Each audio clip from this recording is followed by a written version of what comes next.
welcome into Storytime with Jared. I'm just re-recording this intro. I recorded an interview session with my brother Jordan, and I deemed some of the content I wanted for my Storytime series, and some of it I wanted for the Who Am I series. So I'm essentially just gonna divide it in half, piece by piece, and with that in mind, here's gonna be the questions that led to me telling stories. Here we go. To the story so far. I've never even been to Mount Vesuvius. Cool story, Hansel. The story of my life.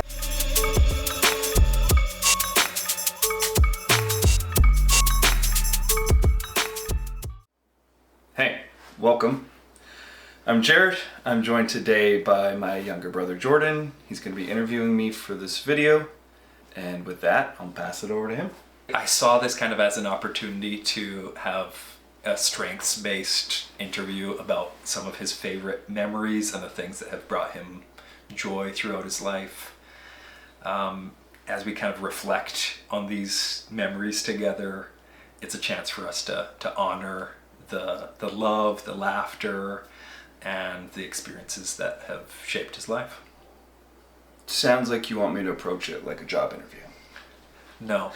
Well, a little. Some of the questions are job interviewee, but others are, we just kind of, I wanted a record of Jared's favorite things, places, memories, things like that. So let's get started. Awesome. First question. So, Jared, I'm kind of curious. Obviously, Jade has been a part of your life for how many years? 15. We've been married for 14. And I wanted to kind of know, what are your favorite memories with Jade? So this is easily the most difficult question that you pitched.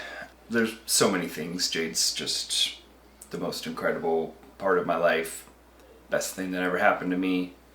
All of those lovely things. I don't know if this isn't just like one story, but it's a few instances. Whenever Jade is like hopped up on drugs, like post-surgery or something like that, it is the funniest. She's super adorable. I feel like when I'm hopped up on post-surgery drugs, I, just lay down and don't move or say anything. But Jade, she giggles a lot. She ends up like sitting and sleeping in weird poses. Like she'll like put her feet up on the back of the couch, like up on the cushions, and then afterwards she like remembers very little, and it's adorable. And I wish she probably says some. I wish she tried hard drugs more. There's still time for that. Another, I guess this one's more specific. Jade and I are both Swifties. Mm-hmm. I'd be like a little Swiftie, and she'd be a big Swiftie. We went to see the Eras tour in London this past summer, just a few months ago. And obviously expectations were crazy high. We worked on getting tickets for like over a year. Maybe not. That might be a lie. Anyways. Getting tickets was difficult, and expectations were really high, and part of me was worried that it would be impossible to like exceed the really high expectations, and the last thing I wanted was for Jade to be like disappointed. But no, Taylor Swift's amazing and blew us all away, and there was one song specifically Jade was hoping for the secret song. For those of you who don't know, the Eras Tour concerts, 3 pushing 4 hours long, and she plays, a set list kind of every concert, but she does make room for 2 secret songs so that every concert's a little bit unique. She goes acoustic, typically like one on the piano, one on the guitar. Sometimes she'll mash up songs, but it's a pretty magical moment in the concert, and Jade was really hoping for Long Live, which had been a part of the regular concert set list, and then when the Tortured Poets department album dropped, some songs had to be cut to make room for the new album, and Long Live got cut, and so that's what Jade was hoping for Secret Song, and she got it, and just immediately, as soon as you could tell what song it was, I looked over just, to see Jade just overwhelmed with emotion, and it was a really special moment. It's awesome. Next question. Best dog memories. Looking at this question, I clearly meant to think about it more than I actually did. I'll give you like a sweet one and a more gruesome one. Why don't we start with the gruesome one? Yeah. So we were hiking in Banff, Johnston Canyon. Yeah. It's one of those. I think the latter, but I'm not sure. For a lot of the hike early, there's like a metal walkway that's like attached to the canyon side. And so this would have been before we got Bella. We just had Duke. And he always like lunges to try and grab animals, especially squirrels and chipmunks and, smaller animals. But because it was on this like isolated walkway, there was a squirrel, and he lunged and he actually like got it in his mouth. And he seemed surprised. His natural instincts was to lunge and grab it, and then he like gave it like the death shake, but then he just like let it go, and it just like flew off the edge of the walkway like to its death at the bottom of the canyon. So I don't know. It's just funny to me. Not that I like the death of animals, but that one was kind of funny. Yeah. Both our dogs are very intuitive and very sweet. There's been multiple times that Duke has acted different around one of our female friends, like maybe spends a lot of time on her lap or is like extra protective of her, and then we find out a month or weeks later that she's pregnant, and it's clear that Duke can just sense pregnancy earlier than humans typically share the news with their friends. Yeah, kind of magical. Very magical. There was a time after a surgery where I was very sick and in really poor condition and had some drug interactions that had me being a little crazy. And one time Bella that time Bella came downstairs to find me on the couch and could tell I was in trouble and just sat on my lap staring at me basically until I improved. So I think she just sat on my lap and stared at me for like 3 hours straight. Just waiting to make sure I was okay. Yeah, dogs are pretty special and so intuitive. Yeah, very intuitive. All right. Next question. I wanted a record of you describing your tattoos. I'll stand up for the camera. This is my tattoo sleeve. I'll try and show maybe each one as I talk about it. So I got it done by one artist. His name's Darren. He works at Heart and Dagger Tattoo in Edmonton. We started at the bottom, worked our way up. It's full of animals. As we get to the top, some of them are a little bit more fictional, and they each have some kind of special meaning to me. So my two dogs, Bella and Duke, and even though this isn't like a photorealism style, they very much look like them, which I adore. This rabbit or hare is my Chinese zodiac year that I was born. I was born the year of the rabbit. This wolf beside it represents me. Wolf's kind of my animal, the animal that I feel most, in common with or unified with. The badger, kind of close by, represents Jade. She's a big Harry Potter fan and a proud Hufflepuff, but even outside of Harry Potter, that's just kind of her animal. The lion kind of also represents me as a Gryffindor. We get into a bunch of animals that are kind of travel related. This is a golden eagle, and it's the national animal of Mexico, and Jade and I have a strong connection with Mexico. There's also quite a few that live in the Okanagan, where my mom grew up and grandparents on both sides of the family lived, and there was a family cabin for a while. So, that one's kind of real special. I guess this one isn't travel related, but I have a panther. My NFL team is the Carolina Panthers. I also just think that big cats are awesome, and it's a cool, tattoo subject. This dolphin's one of my favorites. It's the national animal of Greece, which is one of my favorite countries. We have this California golden grizz. It's the bear featured on the California state flag. Beside it, we have a beaver, which is Canada's national animal, which obviously have a connection to that. Up here we have a Welsh dragon. My paternal grandmother was born in Wales, and dragons are awesome.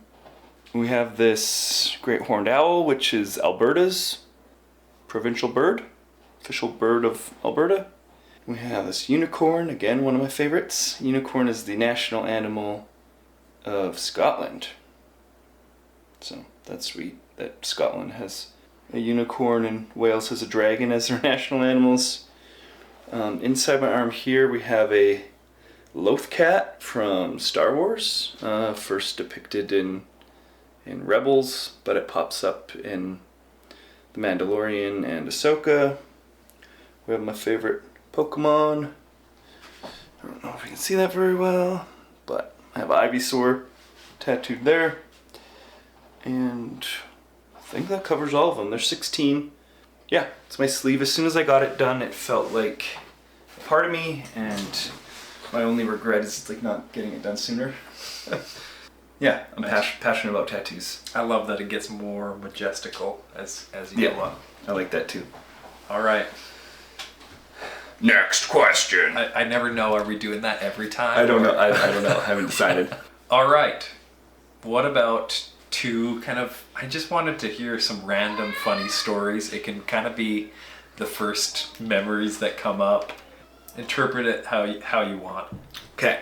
I will tell a few personal stories. My friends are at the heart of these, and the laughs might be at their expenses, so I hope that I don't offend these people, because they're funny I look back on them with fondness and not exclusively I'm trying to mock them. We went on a trip with friends to Maui. Dan and Kenzie and Jeff went with Jade and I, and we had a fabulous trip.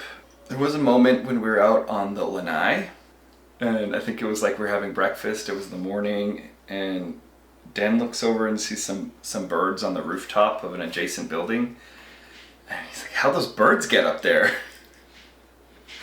And we just all started laughing at him, the birds, Dan, they flew up there, and he's like, "Oh, I didn't think they were flying birds." And again, it sounds like we're mocking him, but it's just turned into a really funny inside joke. I'll say how those birds get up there whenever I can. Dan doesn't even have to be around. And I don't know, it just is this adorable moment, and I'll laugh at that forever. It's awesome. Another one, this one, I don't remember the name of call them victim. In high school, me and my friends weren't very mature. We would get together and have parties and stuff and fight. Sometimes wrestling, sometimes boxing. And Spence and I had this artificial little crew that was just him and I, and Cam wanted to join. And so we're like, "Cam, we're happy to have you. You just gotta pass the initiation." So the initiation, and this was at a party at Scott Lang's house, a girl party, boys and girls. We're like, you just have to fight someone, and you can be in the crew as long as you win, kind of thing.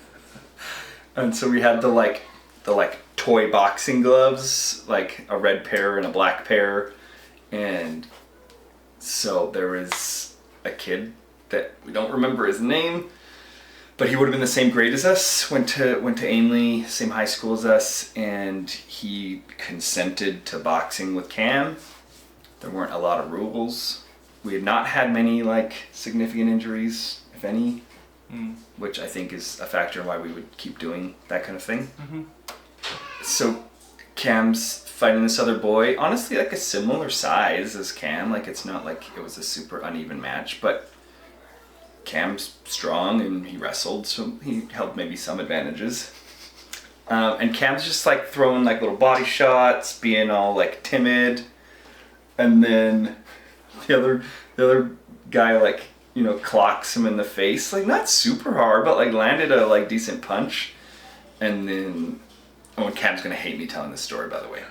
And then Cam's eyes like gloss over, and you know it's like cartoon, like steam's coming out of the ears.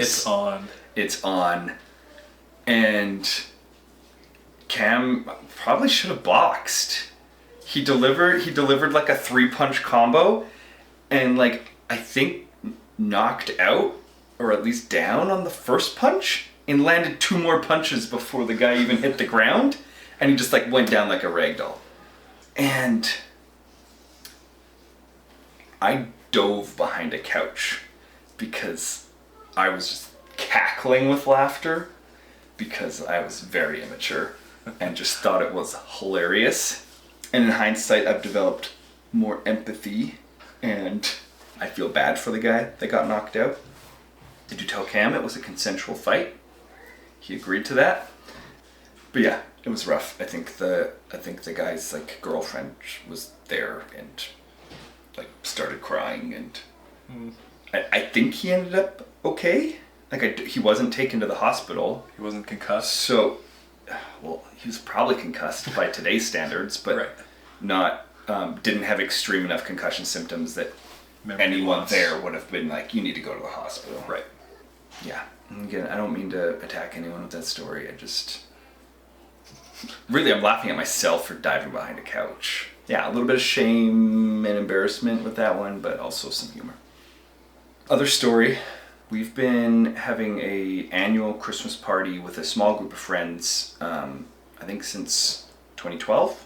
It's just 3 couples, and we told Jeff that as soon as he was engaged, he was welcome to like join the Christmas party.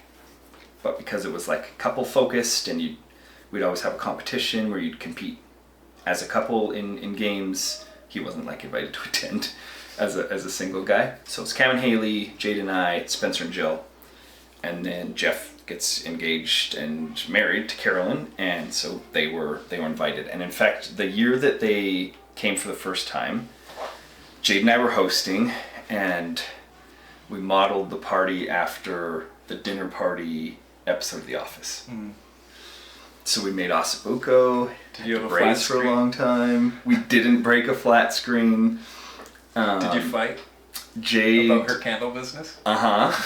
Jade kind of dressed like Jan. She like danced with Spencer like she was Jan and he was Jim. But partway through the party, the doorbell rings and it's Jeff and Carolyn showing up with like glasses and a bottle of something to drink and a cooler maybe. Dwight and his babysitter. Yeah, Dwight and his babysitter. So that was the first year they were invited to come. So the next year, Cam and Haley were hosting, which means they would have lost the game at our house. Oh, it was Office themed, and Cam's like the biggest Office fan of the group, so I loved that. The way that we always do a white elephant, Yankee swap, gift exchange, and it's always really chill. Like, yeah, maybe there's a little stealing, but like no one gets upset. We don't do gag gifts, but we do pretty low price limit, and sometimes the gifts are like silly, so maybe some of them are kind of gag. Like one year Jade got a pair of hander pants. They were like tighty whities for your hands, like fingerless gloves for like, I think the box advertised like good for like night blogging and stuff. Really silly. One of my favorite ones was like, I think Spence brought like scratch your lottery cards one time.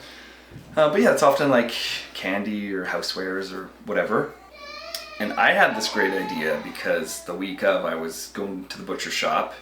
So I was like, I'll get a couple of ribeye steaks, which was like way more than the price limit.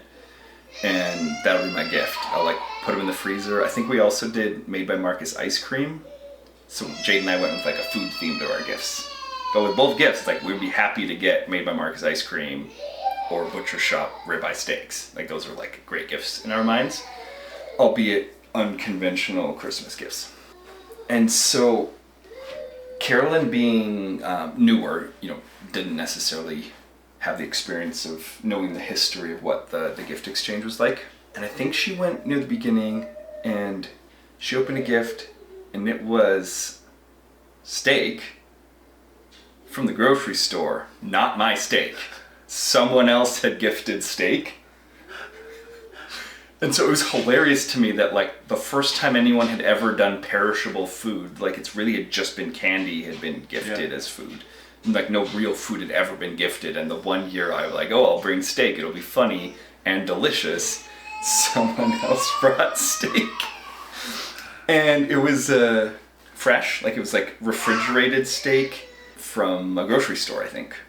So my steak was like kind of better because it was nicer steak from a butcher shop, but it was frozen. And then Cam starts talking about how it's like steak's a funny gift and a good gift, but like good thing it's not frozen because frozen steak is terrible. Like just actively shaming frozen steak. Part I skipped, I guess. Carolyn opens it and is like not happy at all. Like you can just see on her face that she hates this gift. And fair enough, it's kind of unexpected and it's kind of weird. Me personally, I like steak, so I'd be happy with it. But I can see how that felt like not a super nice Christmas gift.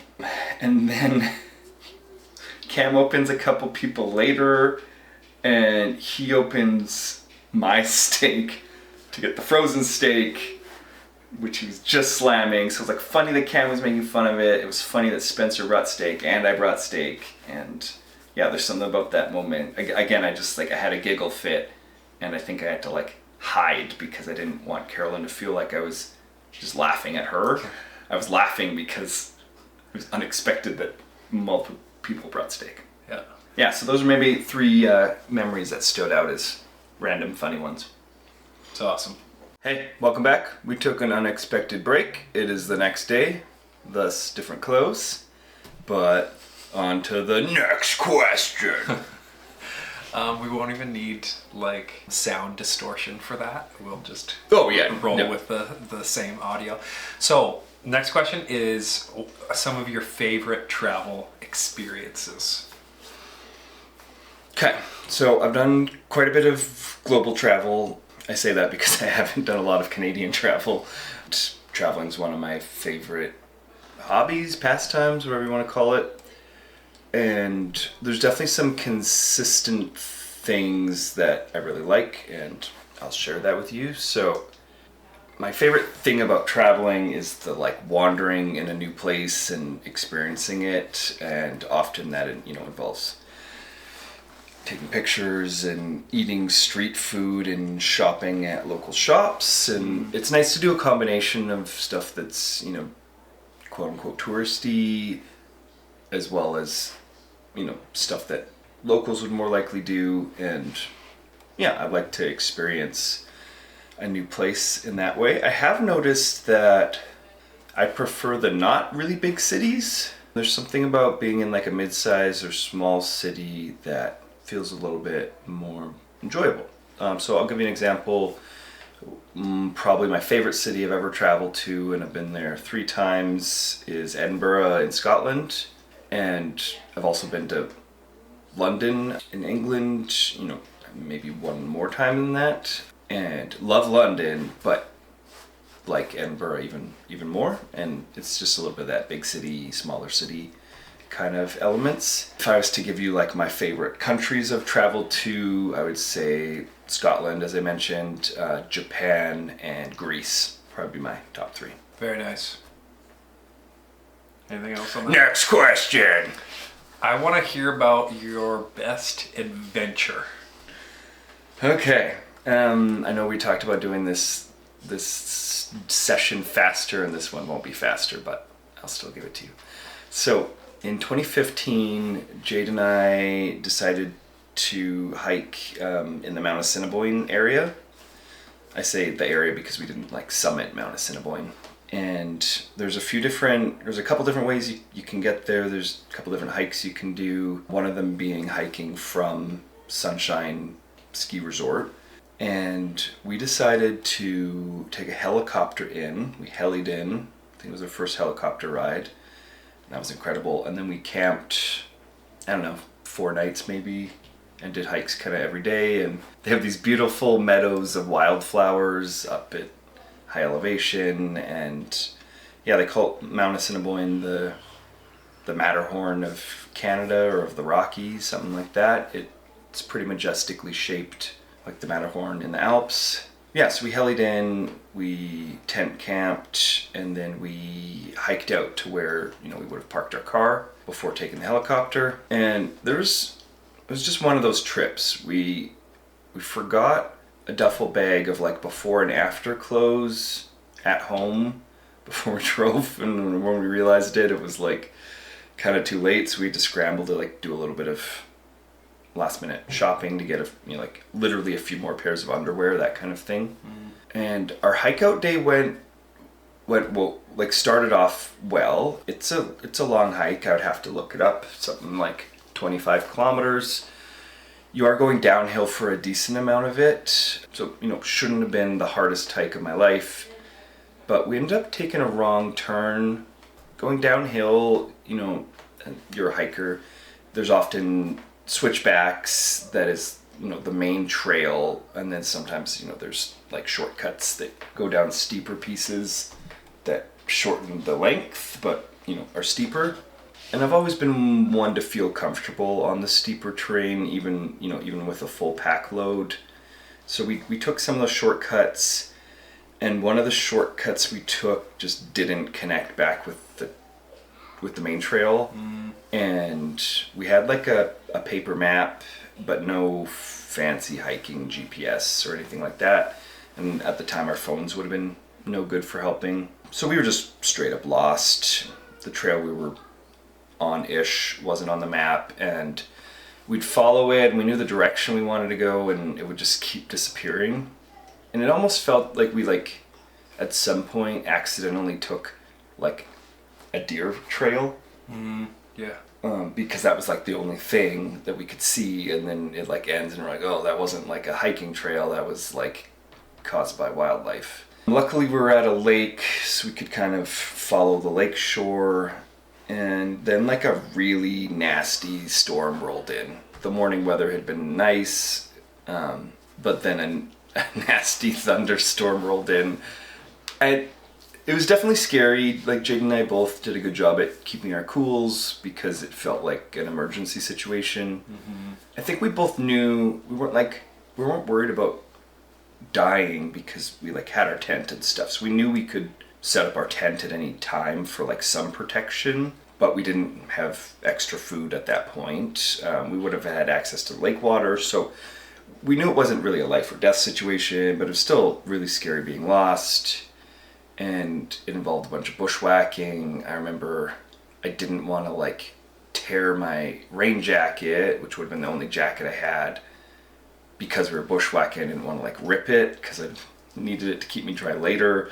So I was just like doing it in a t-shirt, but then like I got lots of scrapes and scratches. Eventually we did meet up with the main trail, but at that point we'd tacked on an extra 5 kilometers, and it was bushwhacky and put us like quite behind schedule. Not to mention we were just soaked. And there's obviously some dangers that come with that, risk of hypothermia, or for our feet, just, tons of blisters. But now that we're back on the main trail, we saw that we're coming up on something on the map that looked like, it kind of looked like a cabin or like a little like lodge. We didn't really know what it was, but as we pulled up, there was actually a bunch of people arriving to it. It seems like it's a backcountry lodge that was like bookable, but required a 12K hike into it or something like that. And it was just like a group of people in their 20s that were like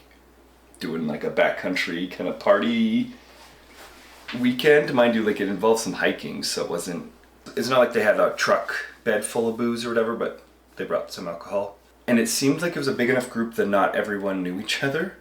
So we just kind of like arrived and walked in.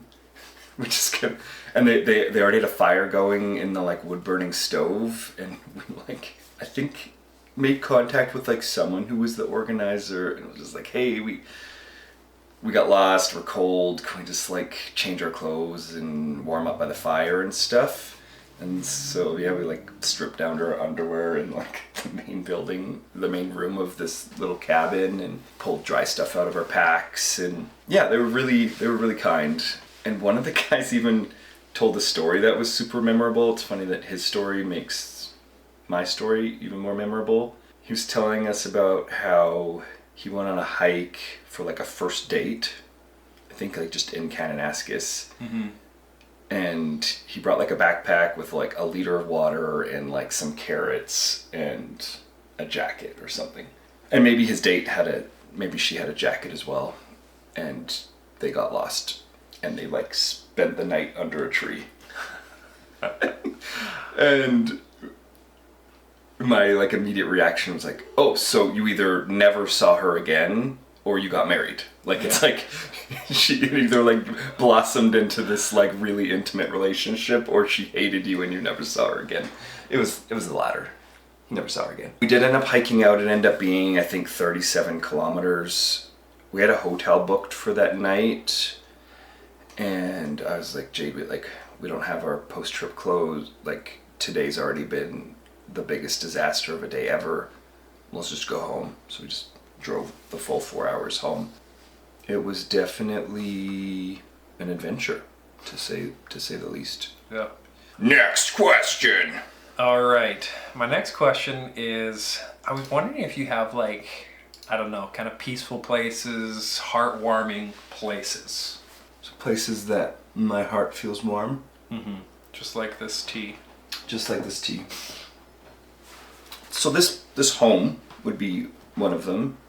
Jade and I have been in this house for 10 years, and it feels more like home than I think anywhere's ever felt like home. So there's that. Traveling, there's like a number of places that come to mind, and sometimes it's hard to describe. Sometimes it's just like, yeah, kind of like the feeling you get while you're there. One of them for me is Kyoto in Japan. It's getting quite touristy. It's famous because it has lots of palaces and temples and castles and all that. But there's something that feels kind of magical there. This year we had the opportunity to go to Machu Picchu, and we got like a really foggy day, which is typical, and it felt like pure magic. It's actually not clear to archaeologists, historians, exactly what Machu Picchu was used for by the Incans, and you know, they for the most part think it might have just kind of been like a summer home or vacation home for the emperor. It also seems like there's just some evidence to suggest that they did some like science there, measuring stars and that kind of thing, and it does kind of feel like you're on top of the world. I already talked about Greece being kind of one of my favorite places, and the island of Crete was something that's somewhere that's been on my bucket list kind of forever until I actually got to go there. Like, I think I remember in grade 6 learning about ancient Greece, and that kind of struck up my interest. And when we were there, we rented a car and drove on back roads and drove to beautiful beaches and ate delicious food. And yeah, again, something magical about the island of Crete in Greece. Nice. Next question. On top of kind of that is a similar question, but a view that you feel like everyone should experience. Yeah, so there's lots we could, like, that I've already mentioned that would be amazing. Machu Picchu's incredible. What you can see in the Kyoto area in Japan is incredible. Mount Assiniboine is the best. Easily my favorite backpacking trip, mind you. It involved a helicopter, so that makes it pretty cool. It helps. But there's one view in particular that stands out, and It's in Hawaii on the island of Maui. There's, the main mountain on the island, Haleakala, which would have been a volcano, maybe still is. I don't understand how volcanoes work. And I've gone there for like sunrise and for sunset and staying for the evening stars, and both are incredible. The sunrise is more popular, but going for sunset and then staying for like the night sky, stars, yeah, best view ever. Yeah. Everyone should do it. Very cool. Thanks. It feels like a fitting place to end the video. Yeah. To the story so far. I've never even been to Mount Vesuvius. Cool story, Hansel. The story of my life.